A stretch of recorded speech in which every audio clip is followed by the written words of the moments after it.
जब से राघव मेरी जिंदगी में आया था, तब से मुझे हमेशा करवा चौथ का इंतजार रहता था।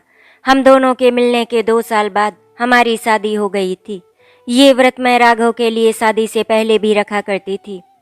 हर साल इस दिन की मेहंदी राघव मुझे खुद लगाता था। हम दोनों में बहुत प्यार था। जब तक मैं अपना व्रत नहीं तोड़ती थी, तब तक राघव भी कुछ नहीं खाता था। ये त्योहार हमेशा मेरे लिए बहुत खास होता था। मैं राघव के लिए हमेशा से हर वो चीज़ करना चाहती थी जिससे हम दोनों का साथ हमेशा बना रहे। लेकिन इस बार मैं बहुत दुखी थी। मैं यही सोच रही थी, काश ये त्योहार इस बार ना आए। और ना ही मैं व्रत रखना चाहती थी, ना ही कोई पूजा करना, क्योंकि राघव की एक गलती ने मुझे अंदर तक हिला के रख दिया था। मैं पूरी तरह से टूट चुकी थी। प्यार अब भी बहुत था हम दोनों में, लेकिन अब मैं पहले जैसी नहीं रही थी। मैं पहले इतना बोलती थी कि राघव परेशान हो जाया करता था मेरी बातों से, लेकिन अब मैं चुपचाप रहने लगी थी, हंसना भूल गई थी। मैं जी तो रही थी, लेकिन अब जीना नहीं चाहती थी। अंदर से जैसे मैं पूरी तरह से मर चुकी थी, बस शरीर जिंदा था। अब मैं सिर्फ अपनी जिम्मेदारियों को निभाए जा रही थी, अपनी नन्ही सी बच्ची की और खुद राघव की। पिछले साल की बात है, हम बहुत खुश रहा करते थे। हम दोनों एक दूसरे के बिना बिल्कुल नहीं रहते थे। यहाँ तक कि राघव कभी भी बिजनेस ट्रिप पर या दोस्तों के साथ भी अकेला नहीं जाया करता था। मैं हमेशा उसके साथ होती थी। मैं भी कभी राघव को कोई रोक टोक नहीं करती थी। हम दोनों की तरफ से एक दूसरे के लिए कोई बंदिशें नहीं थी, और ना ही हम दोनों एक दूसरे से कुछ छिपाते थे। हम अपनी हर एक बात, हर एक परेशानी एक दूसरे से शेयर किया करते थे। राघव ने मेरे लिए अपना परिवार तक छोड़ दिया था, और हम दोनों परिवार से अलग रहते थे, क्योंकि उसके परिवार वाले मुझे पसंद नहीं करते थे। हम दोनों बहुत ही खुश थे अपनी शादी में, बहुत प्यार करते थे हम एक दूसरे से। जल्दी हमें जीवन की सबसे बड़ी खुशी मिलने वाली थी। हमारे घर में एक नन्हा सा मेहमान आने वाला था। जैसे जैसे दिन बीतने लगे, मैं बहुत बीमार रहने लगी, बहुत कमज़ोर होने लगी थी। कुछ खा नहीं पाती थी, कभी भी कहीं भी बेहोश होकर गिर जाती थी। मैं आजकल बहुत दुखी रहती थी, गुस्सा भी हो जाया करती थी बात बात पर, क्योंकि राघव की फैमिली से मुझसे मिलने और हाल चाल पता करने बहुत कम आते थे। मैं बिल्कुल अकेली हो गई थी। ऐसे हालात में भी मैं खुद सबसे मिलने जाया करती थी, लेकिन राघव मेरा बहुत ख्याल रखता था। देखते देखते 5 महीने गुजर गए। राघव अब भी मेरा बहुत ख्याल रखता था, लेकिन आजकल ज़्यादा ध्यान फ़ोन में रहने लगा था। मैं उस पर डांटती और चिल्लाती रहती थी, फ़ोन रख दो, कम चलाओ, सो जाओ। लेकिन राघव देर रात तक फ़ोन चलाया करता था, और कई बार मैं गुस्सा होकर ऐसे ही सो जाया करती थी, और कई बार रोते रोते भी। मैं अक्सर कहा करती थी कि राघव, मुझे अब अपना रिश्ता पहले जैसा नहीं लगता। अब आप पहले जैसे नहीं रहे। इससे पहले कि हमारा रिश्ता बिखर जाए, संभाल लो इसे। लेकिन राघव हमेशा कहा करता था कि नहीं, तुम पागल हो, बहुत ज़्यादा सोचती हो। ऐसा कुछ नहीं है, सब कुछ पहले जैसा ही है। हम दोनों में आज भी वही पहले जैसा प्यार है। हमारे बीच कभी भी कुछ नहीं बदलेगा, क्योंकि तुम सिर्फ पत्नी ही नहीं, मेरी दोस्त भी हो। तुम मेरे जीवन का आधार हो, और तुम्हारे बिना एक दिन तो क्या, एक पल भी नहीं रह सकता मैं। फिर करवा चौथ आने वाला था, लेकिन इस बार मैं ऐसी हालात में व्रत नहीं कर सकती थी। बुरा तो लग रहा था, लेकिन खुश भी थी कि व्रत नहीं तो क्या हुआ, पूजा तो कर पाऊंगी। आज करवा चौथ था और मैं बहुत खुश थी। सुबह उठकर जल्दी तैयार होकर पूजा की। पूरे दिन भी पूजा की तैयारी में लगी रही। करवा और छलनी लाकर उसे अपने हाथों से सुंदर सा सजा के रखा। पूजा की थाली सजाई और देखते देखते शाम हो गई। शाम को राघव की पसंदीदा ड्रेस को पहनकर तैयार होकर चांद निकलने का इंतजार करने लगी। अब वक्त हो ही रहा था चांद के निकलने का। मैंने जल्दी से राघव को फ़ोन किया कि जल्दी आओ, चांद निकलने वाला है। कुछ देर बाद राघव आया। चांद निकलने के ठीक पहले मैं बहुत खुश थी, और बिना देर किए हम दोनों छत पर पहुंचे। उतनी देर में चांद निकल चुका था। मैंने चांद की पूजा की, और फिर राघव को तिलक करके उसकी आरती उतारी। फिर छलनी से उस चांद को देखने के बाद अपने चांद को देखा। उस हल्की सी दिए की रोशनी में मैं अपने चांद को देख रही थी। वो पूरा सा चांद और हल्की हल्की दीपक की रोशनी में राघव का चेहरा। मुझको ऐसा लग रहा था जैसे मेरे जीवन की सारी खुशियाँ मेरे सामने खड़ी हैं, जिसे वो अपनी आंखों से कभी ओझल नहीं होने देना चाहती थी। कुछ ही दिनों में दिवाली भी आने वाली थी। हमेशा मैं दिवाली की पूजा के लिए अपने सास ससुर के घर जाया करती थी। वहां से आने के बाद घर की पूजा किया करती थी। उस दिन भी यही हुआ। मैं पूजा करके घर आई और पूजा की। उसके बाद राघव का इंतजार करने लगी। राघव ऑफिस में काम करने वाले लड़कों को पास के गांव तक छोड़ने गया था, लेकिन इस बार राघव को आने में बहुत देर हो गई थी। आने के बाद फिर वो पटाखे लेने गया तो वहां से आने में और भी लेट हो गया। इन छोटी छोटी बातों से मुझे बहुत दुख हुआ करता था। इतना लेट होने के बाद मैं भी मायूस सी बैठी थी और अब उसका मन भी नहीं था पटाखे जलाने का। जब काफी देर बाद राघव आया तो वो काफी जिद करके ले गया कि चलो पटाखे जलाएंगे। मैं राघव का मन रखने के लिए चली गई। इस तरह मेरी दिवाली बीती। फिर 2-4 दिनों के बाद राघव को किसी काम से बाहर जाना था, 3-4 दिनों के लिए। लेकिन मैं उदास थी और रोई भी बहुत। मेरा बिल्कुल मन नहीं था कि राघव जाए, क्योंकि पहले वो मुझे इस तरह अकेला छोड़कर कहीं नहीं गया था। मैं हर जगह उसके साथ होती थी, लेकिन फिर भी मैंने भारी मन से कहा कि ठीक है, आपको काम है तो आप चले जाओ। राघव चला गया, लेकिन मेरा बिल्कुल मन नहीं लगता था। हर एक पल वो राघव को याद करके बिता रही थी। मेरा मन भी अच्छा नहीं था, बुरे बुरे ख्याल आ रहे थे। लेकिन हर पल मैं अपने मन को समझा लिया करती थी कि नहीं, कुछ गलत नहीं होगा। राघव मुझसे बहुत प्यार करता है, मुझे कभी धोखा नहीं देगा, दुख नहीं देगा। 4 दिन बाद राघव आया। अब मेरे मन को थोड़ी शांति थी कि सब कुछ ठीक है। बीच बीच में फिर राघव को एक एक दिन के लिए बाहर जाना पड़ रहा था। पास ही के गांव में कुछ काम लगा हुआ था। इस महीने मुझको 8वां महीना लग चुका था। अब मेरा समय बहुत मुश्किल से निकल रहा था। एक तो अकेलापन और दूसरा तबीयत ठीक नहीं रहती थी। एक दिन राघव आया और बोला कि थोड़ा काम आ गया है, शायद दिल्ली जाना पड़ सकता है। मन तो अभी नहीं था मेरा कि राघव जाए, पर मैं बोली ठीक है, देख लो आप। अगर बगैर जाए मैनेज हो जाए तो ऐसी कोशिश करके देखना, क्योंकि मेरा आपके बिना बिल्कुल मन नहीं लगता। रात को सो नहीं पाती, तबीयत भी खराब होने लगती है।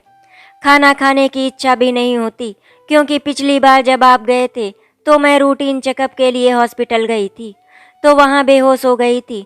तब राघव ने कहा कि ठीक है, मैं कोशिश करता हूँ, अगर बिना जाए मैनेज हो जाए तो। तभी अचानक 1-2 दिन बाद मेरी तबीयत अचानक बिगड़ गई। सब लोग बहुत परेशान थे, यहाँ तक कि डॉक्टर भी। छोटी बहन रिया फ़ोन पर रो रही थी चिंता में। वो काफ़ी दूर रहती थी। डॉक्टर को चिंता थी कि 8वां महीना, ऑपरेशन भी नहीं कर सकते, बहुत रिस्की होता है। इसीलिए डॉक्टर ने मुझे पूरी तरह आराम करने को कहा, मतलब पैर भी नहीं रखना है बेड के नीचे और बिल्कुल तनाव नहीं लेना है। तभी मुझको याद आया कि राघव को तो दिल्ली जाना है। डॉक्टर के सामने ही मैंने राघव से पूछा कि अब आप कैसे जाओगे, तो डॉक्टर ने तुरंत मना किया कि नहीं, वो कहीं नहीं जाएंगे। वही मेरी छोटी बहन को जैसे ही पता चला, उसने फटाफट टिकट करवाई और शाम की गाड़ी से निकल आई और तीसरे दिन मेरे पास पहुंच गई। वो मुझसे करीब 1500 किलोमीटर दूरी पर रहती थी। रिया के आने के बाद राघव ने कहा, अब तो रिया भी आ गई है, अब मैं जाऊं दिल्ली। मैंने कहा वैसे तो कोई भी आ जाए, लेकिन आपकी कमी कोई पूरी नहीं कर सकता। लेकिन फिर भी अगर आप जाना चाहते हो तो ठीक है, आप चले जाओ। अगले दिन राघव भी निकल गया और फिर से मेरे मन में वो पिछली बार जैसे ख्याल आने लगे। मुझे अच्छा नहीं लग रहा था। मैं कभी भी राघव पर अविश्वास और शक नहीं करती थी, और राघव का भी यही था, वो भी कभी शक नहीं करता था। इसीलिए मैंने सोचा कि अरे नहीं, ये तो मन का वहम है, तबीयत ठीक नहीं है, इसीलिए ऐसे ख्याल आ रहे होंगे। बस फिर मैं राघव के वापस आने के दिन गिनने लगी। आज राघव पूरे 4 दिन बाद आया। सिर्फ मैं ही जानती थी कि उसके बिना एक एक पल कैसे निकाला था। जैसे ही राघव आया मैं झट से उसके गले लग गई। जैसे ही मैंने राघव को गले लगाया, मेरी आंखें भर आईं और दिल सुकून से भर गया। राघव की बाहों का सुकून मेरे लिए दुनिया की हर खुशी से बड़ा था। इतना सुकून और कहीं नहीं था मुझे। राघव हमेशा कहा करता था कि उसकी जितनी भी दोस्त हैं सबको मैं बहुत अच्छी लगती थी। सब बोलती हैं कि तुम्हारी वाइफ बहुत ही क्यूट है। और कुछ कुछ दोस्त से मेरी बात भी हुआ करती थी कभी कभी।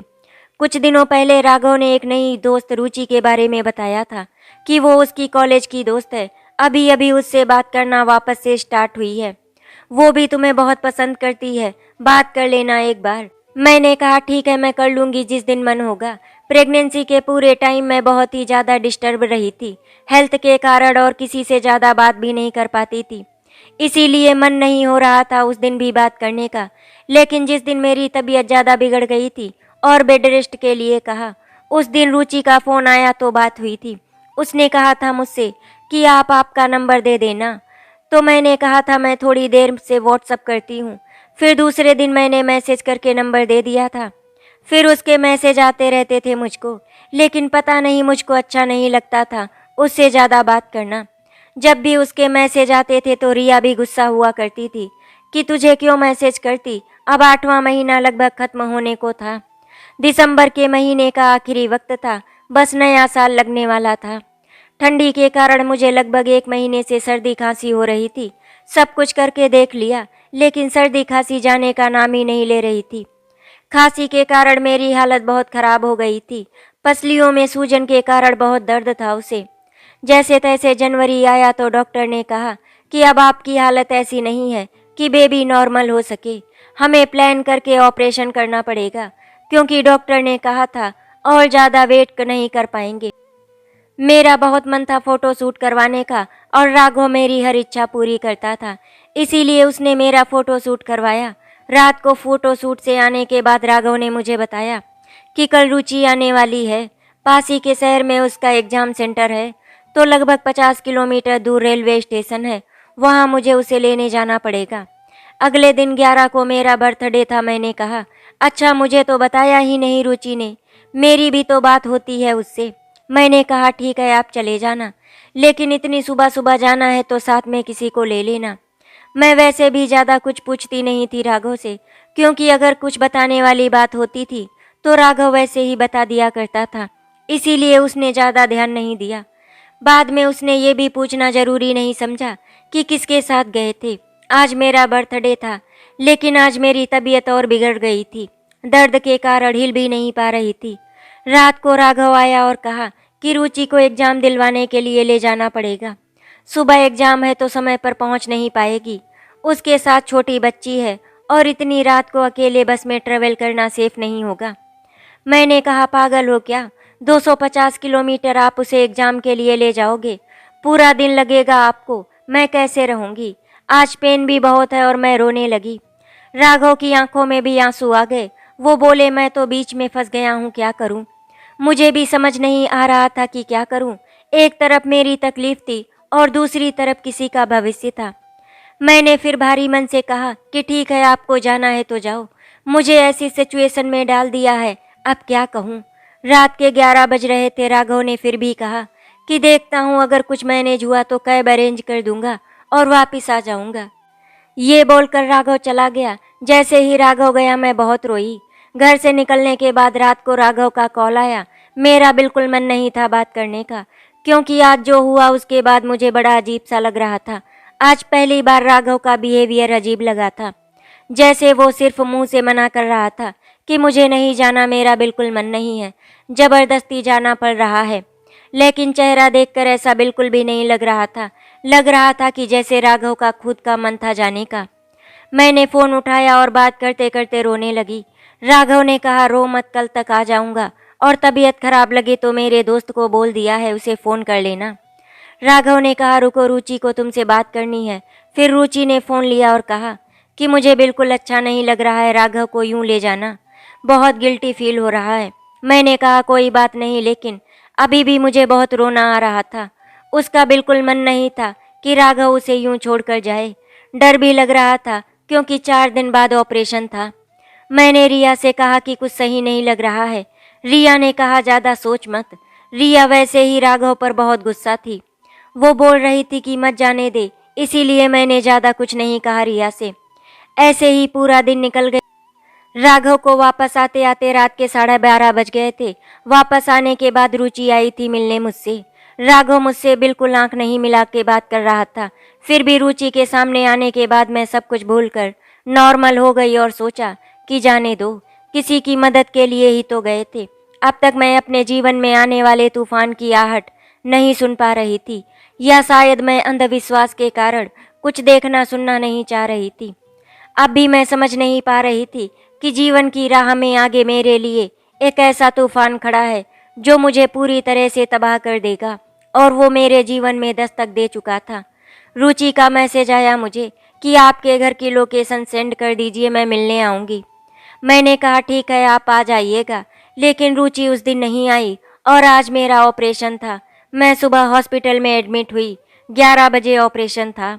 सब डरे हुए थे, सब लोग भगवान से बस यही प्रार्थना कर रहे थे कि सब कुछ ठीक हो।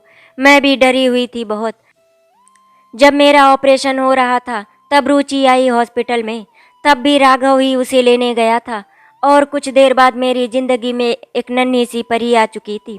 सब बहुत खुश थे, लेकिन मेरे मन में अभी भी एक बोझ सा था। मैं परेशान थी, इतनी ज़्यादा कि अपने बच्चे के आने की खुशी भी नहीं मना पा रही थी। मन में बस राघव और रुचि को लेकर बातें चल रही थी कि क्या सच है और क्या झूठ है। मुझे ऐसा लग रहा था जैसे किसी ने राघव को मुझसे छीन लिया है। जब भी राघव मेरे पास होता था, मैं उसके चेहरे को ही देखती रहती थी और सोचती थी कि क्या सच में ये वही इंसान है जो मुझे इतना प्यार करता है, जिसे मैं इतना प्यार करती हूँ। क्या ये मुझे कभी धोखा दे सकती हैं, वो भी ऐसे वक्त जब मुझे उनकी सबसे ज़्यादा ज़रूरत थी। राघव से अब तक मुझे सब कुछ मिला, प्यार भी, सहारा भी और परवाह भी, लेकिन अब मुझे लग रहा था कि शायद अब मुझे धोखा भी मिल रहा है। मुझसे रहा नहीं जा रहा था। मुझे बस लग रहा था कि किसी भी तरह बस राघव से बात करके सब कुछ पूछ लूं। आज मेरा दूसरा दिन था हॉस्पिटल में। दर्द और बेचैनी में पूरी तरह रात ठीक से सो नहीं पाई। आखिर में मुझसे रहा नहीं गया, और जब राघव हॉस्पिटल से घर गया खाना खाने, तब मैं बहुत रोई। मैंने रिया से कहा, मेरे राघव मेरे साथ ऐसा नहीं कर सकता। वो मुझे बहुत प्यार करते हैं, मैं भी तो उनका पूरा ध्यान रखती हूँ। कोशिश करती हूँ कि उन्हें कोई शिकायत का मौका ना मिले, और ना ही मैंने उन्हें कभी किसी लड़की की तरफ देखते हुए देखा है। जिससे भी वो बात करते हैं उन्हें मैं जानती हूँ, लेकिन जिस परिस्थिति में मुझे छोड़कर वो रुचि को एग्जाम के लिए ले गए थे, ऐसा वो कभी नहीं कर सकते थे। मुझे लेकर वो कभी कोई रिस्क नहीं ले सकते थे। और फिर मैं बहुत रोई। मैंने कांपते हाथों से फ़ोन उठाया और राघव को मैसेज किया, राघव मुझे आपसे कुछ बात करनी थी। हाँ बोलो, क्या हुआ? राघव बोला, आपके और रुचि के बीच में क्या चल रहा है? कुछ हो तो आप मुझे बता दो, मैं कुछ नहीं कहूँगी, यही सुन के यहीं भूल जाऊँगी। मैं बहुत परेशान हूँ। 11 से लेकर आज 16 तारीख तक का वक्त मैंने कैसे निकाला है सिर्फ मैं ही जानती हूँ। मैं आपसे ये सब कभी नहीं पूछना चाहती थी, लेकिन अब मुझसे रहा नहीं गया, इसीलिए पूछा। देखो, हम पति पत्नी से पहले दोस्त हैं, आप मुझे बता सकते हो। ऐसे क्यों पूछ रही हो? राघव बोला, तुम जैसा सोच रही हो वैसा कुछ नहीं है। इस बारे में मैं खुद तुमसे बात करने वाला था।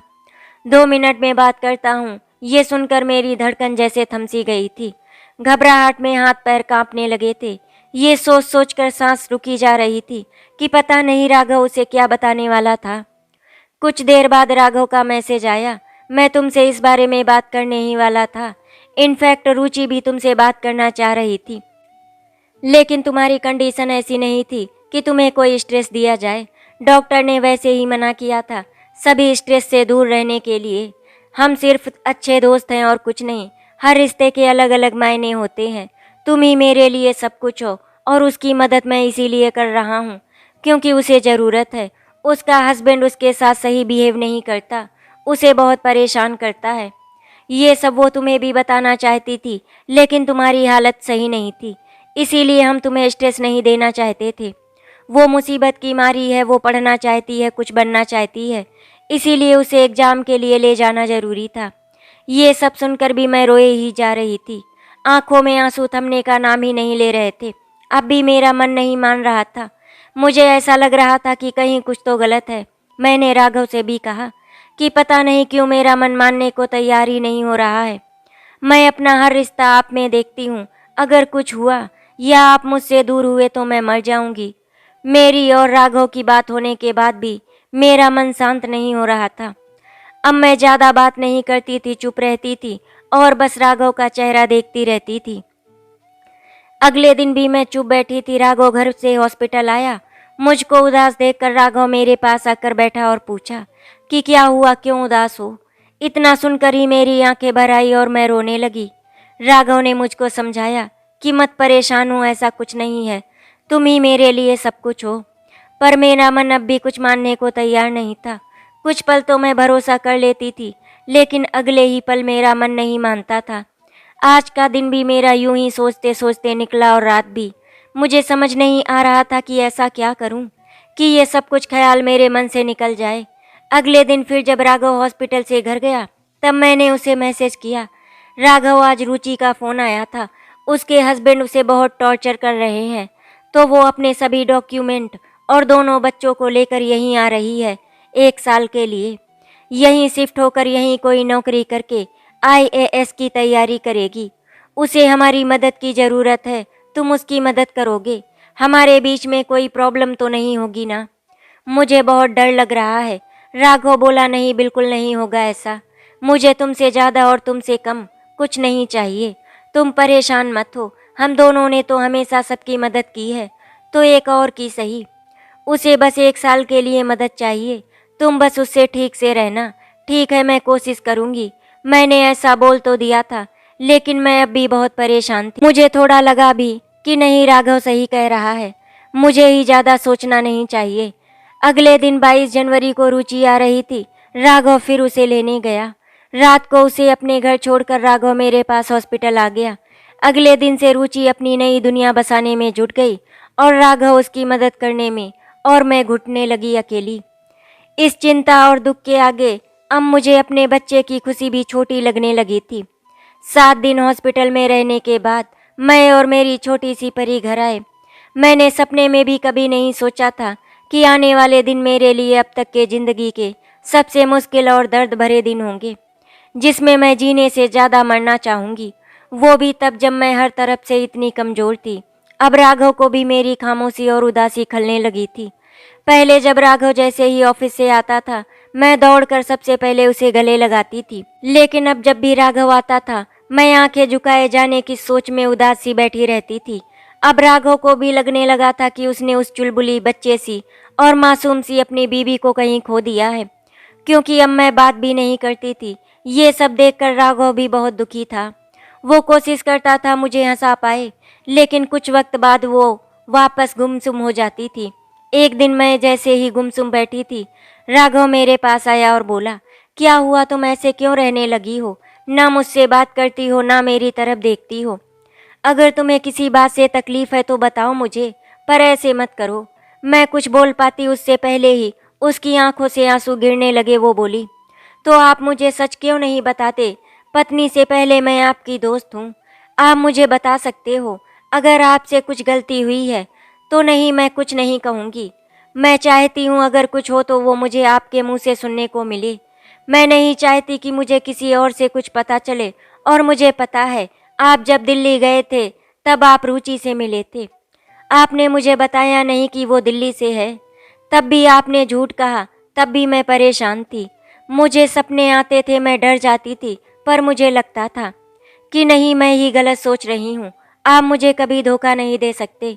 मेरे साथ राघव भी बहुत रोया।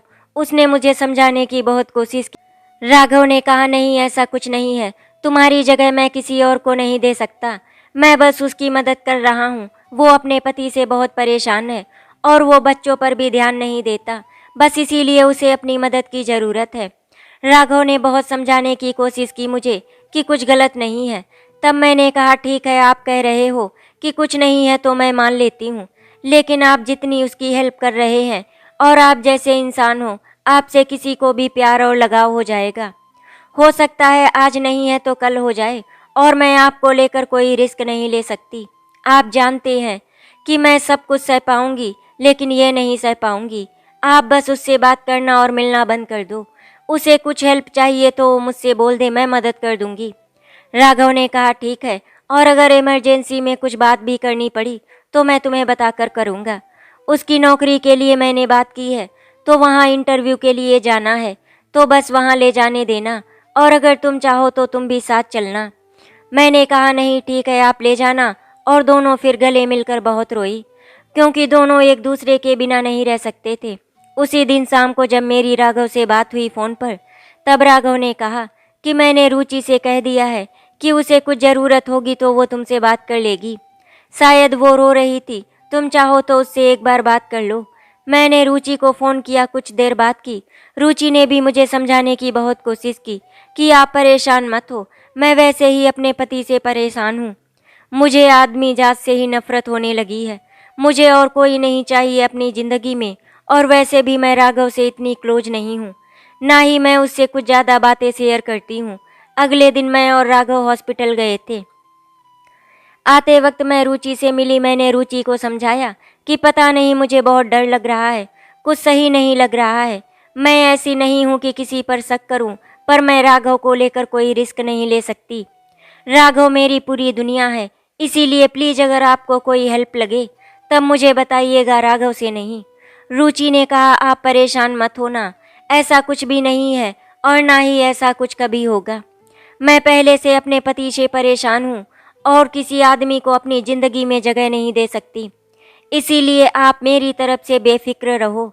मैंने रुचि को सॉरी कहा और रोते हुए बोला कि मैंने देखा है कई लोगों के साथ, पहले ऐसा कुछ नहीं रहता है, लेकिन जब कोई अच्छा इंसान आपकी मुसीबत में मदद करता है तो उसके लिए दिल में सॉफ्ट कॉर्नर हो ही जाता है। बस इसीलिए मैं परेशान हूँ।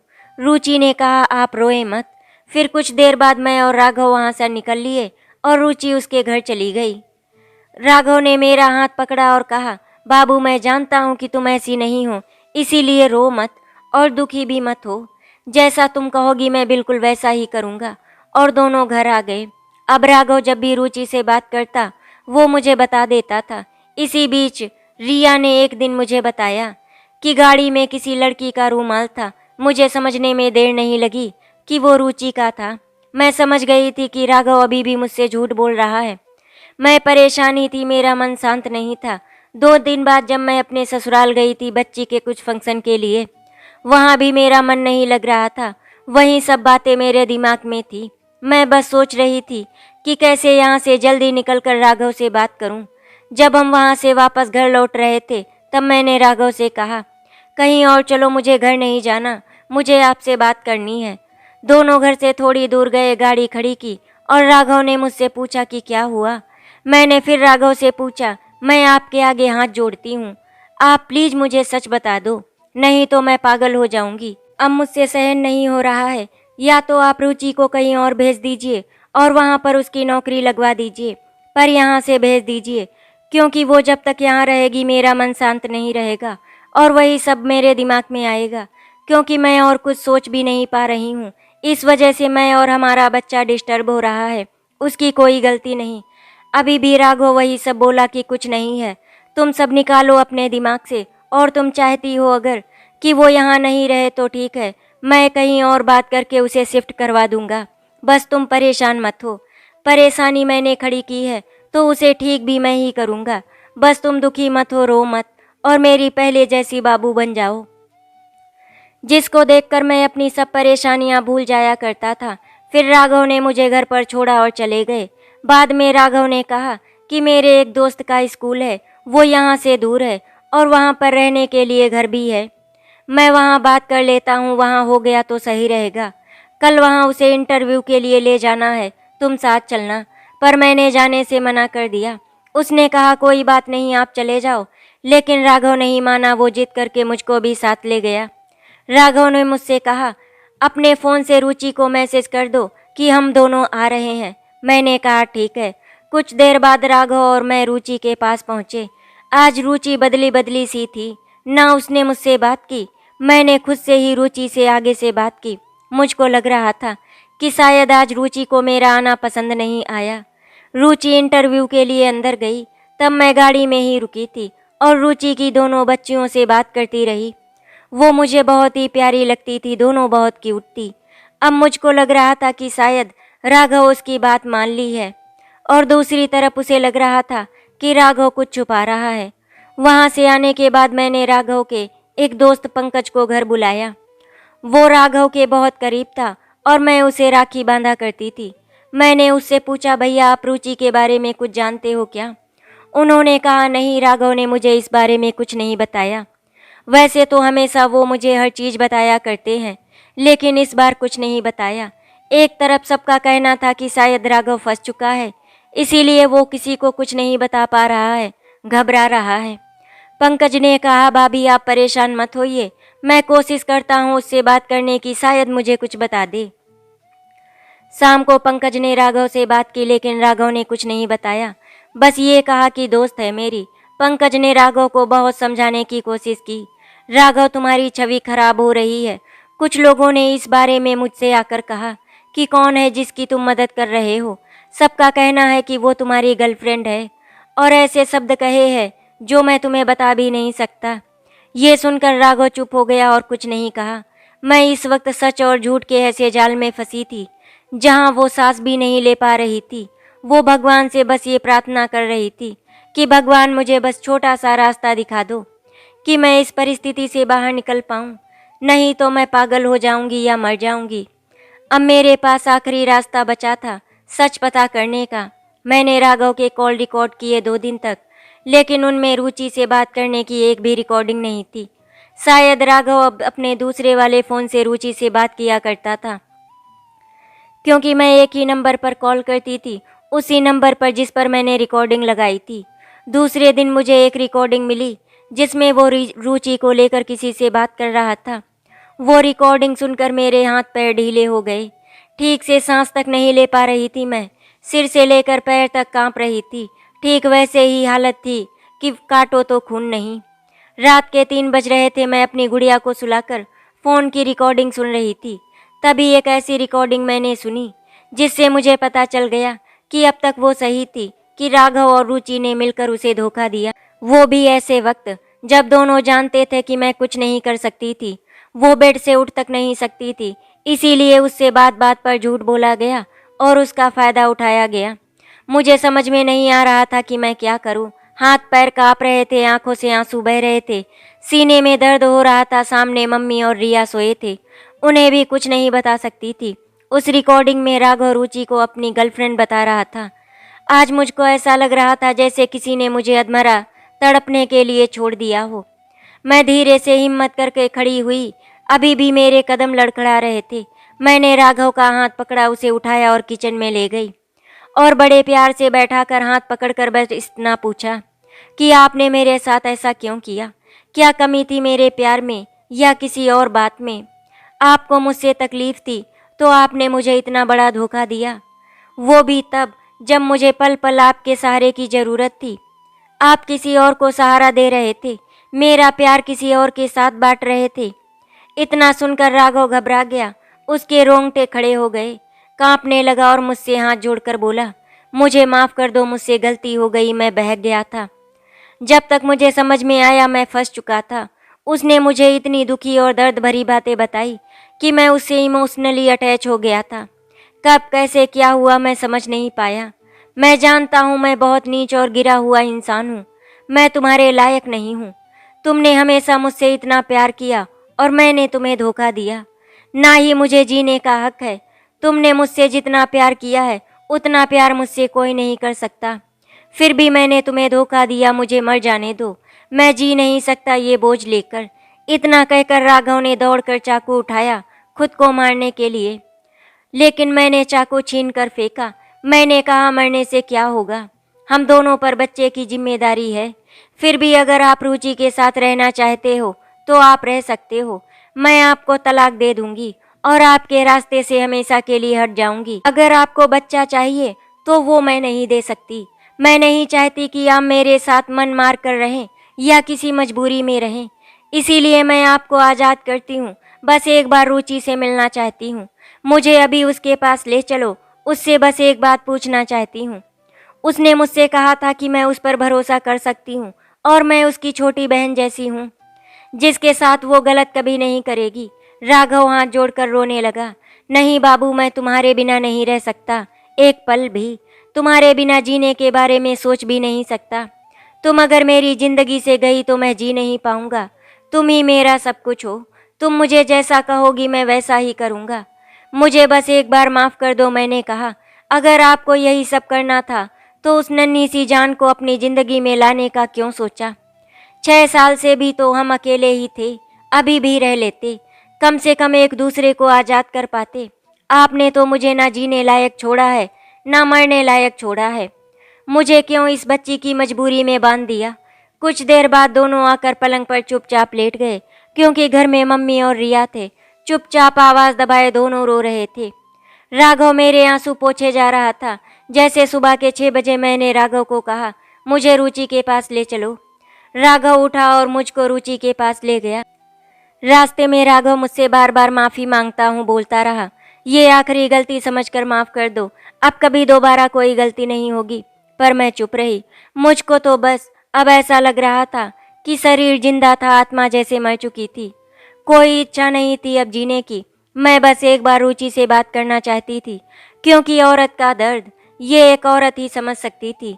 और सब कुछ समझने के बाद भी वो कैसे मेरे साथ ऐसा कर सकती थी। एक अच्छी इंसान होने के बाद भी वो सब कुछ कैसे नज़रअंदाज कर सकती थी। दोनों रुचि के पास पहुंचे। गाड़ी में बैठकर हम तीनों ने बात की। राघव ने रुचि के सामने मुझसे बहुत माफ़ी मांगी। रुचि ने भी मुझे समझाने की कोशिश की, लेकिन मेरे पास अब कुछ समझने के लिए बचा नहीं था। मैं बस कहे जा रही थी, मुझे धोखा क्यों दिया। इतनी बार पूछने के बाद भी, समझाने के बाद भी तुम दोनों ने कुछ नहीं बताया, ना ही अपना रिश्ता ख़त्म किया। इसीलिए अगर तुम दोनों को साथ में रहना है तो मैं बीच से हट जाती हूँ। लेकिन रुचि ने कहा, ऐसा नहीं है, किसी को चाहना और पसंद करना अलग अलग बात है। मैंने राघव से सिर्फ मदद ली थी क्योंकि मैं बहुत परेशान थी। मैं कुछ करना चाहती थी, पढ़ना चाहती थी, इसीलिए 1 साल के लिए यहाँ आई थी, बस और कुछ नहीं। तुम्हारी लाइफ डिस्टर्ब करने का मेरा कोई इरादा नहीं था। ना ही मैंने राघव के साथ आगे की ज़िंदगी का कोई सपना देखा है। रुचि चली गई, राघव और मैं घर आ गए। दोपहर में राघव के ऑफिस से जाने के बाद मैंने उसे मैसेज किया कि आप मेरी तरफ से आज़ाद हैं, आप जो चाहे वो कर सकते हैं, बस किसी एक के साथ रहिए। तब राघव ने कहा, मुझसे गलती हुई है, रुचि भी एक अच्छी लड़की है, लेकिन तुम्हारी जगह कोई और नहीं ले सकता। मुझे उससे अटैचमेंट हो गया था, लेकिन प्यार तुमसे ही है और रहेगा। और वो वापस दिल्ली जा रही है, उसके हस्बैंड लेने आ रहे हैं। रात को रुचि वहाँ से हमेशा हमेशा के लिए चली गई। उस दिन के बाद से जैसे राघव और मेरे बीच खाई सी बन गई थी। प्यार बहुत था हम दोनों के बीच, लेकिन मेरी हालत अभी ठीक नहीं थी। मैंने कई बार जान देने की कोशिश की, लेकिन हर बार बच्चे को देखकर हार गई, और ये सोचकर कि अगर मुझे कुछ हो गया तो राघव ग्लानि में जी नहीं पाएगा। और कई महीनों तक दोनों सोए नहीं, रात को बस रोते रहते थे। मैं दिन ब दिन राघव से दूर होती जा रही थी। उससे प्यार इतना करती थी, इसीलिए उसे छोड़कर नहीं जा पा रही थी। बाद में मुझे दोनों के बारे में कई बातें पता चली, जिससे मैं और ज़्यादा टूट गई। सब मुझे समझाते थे कि जो हुआ वो भूल जाओ, अब वो गलती दोबारा राघव नहीं करेगा। वो भी कोशिश कर रहा था सब कुछ समझने की, तुम भी उसे थोड़ा सा समझने की कोशिश करो। लेकिन मैं बहुत टूट चुकी थी। खुद को समझा पाना मेरे लिए बहुत मुश्किल हो रहा था। सबसे ज़्यादा वो इस बात से टूटी कि राघव 2 बार उसे अकेला छोड़कर रुचि से मिलने गया था, जब उसे सबसे ज़्यादा ज़रूरत थी राघव की। जब रुचि एग्ज़ाम देने यहाँ आई थी, तब भी दोनों हर रोज़ मिले और उसको इसकी भनक तक नहीं लगी। अपने बच्चे के इस दुनिया में आने के बाद भी राघव ने अपनी गलतियाँ नहीं सुधारी, और ना ही रुचि ने। सब कुछ देखने के बाद भी वो समझ नहीं पाई कुछ, कि जिस राह पर वो दोनों चल रहे थे वो सिर्फ बर्बादी का रास्ता है। राघव ने भी सब कुछ दांव पर लगाकर रुचि को यहाँ बुलाया। महीनों तक मेरे चेहरे पर और राघव के चेहरे पर हंसी तक नहीं आई, और शायद रुचि का भी यही हाल था, क्योंकि उसको बाद में पता चला कि रुचि राघव से प्यार करती थी। राघव और मैंने कई बार अपने बच्चे के लिए और अपने प्यार के लिए अपने रिश्ते की शुरुआत से शुरू करने की कोशिश की, लेकिन हर बार हम दोनों के बीच वो दर्द नहीं जा पाता था जो मेरे दिल में था। दोनों परेशान हो गए थे, उनकी ज़िंदगी तहस नहस सी हो गई थी। राघव भी टूट चुका था और फाइनेंशियली भी बिजनेस में बहुत लॉस हो गया था।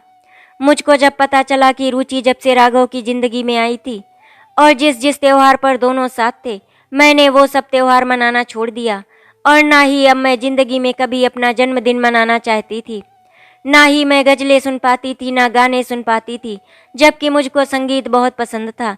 लेकिन अब जब मैं कुछ सुनती तो मेरे कान फटने लगते थे, कुछ नहीं सुन पाती थी। और ख़ासकर वो गाने जो मुझे लगता था कि राघव ने रुचि के लिए गाए थे, क्योंकि राघव की आवाज़ बहुत अच्छी थी और इस दौरान राघव बहुत गाने गाया करता था। आज 9 महीने हो चुके थे इस बात को बीते हुए। फिर से करवा चौथ आ रहा था। मैं इसी सोच में डूबी थी कि मैं इस बार व्रत नहीं रखूंगी और रखूंगी भी तो राघव को नहीं बताऊंगी।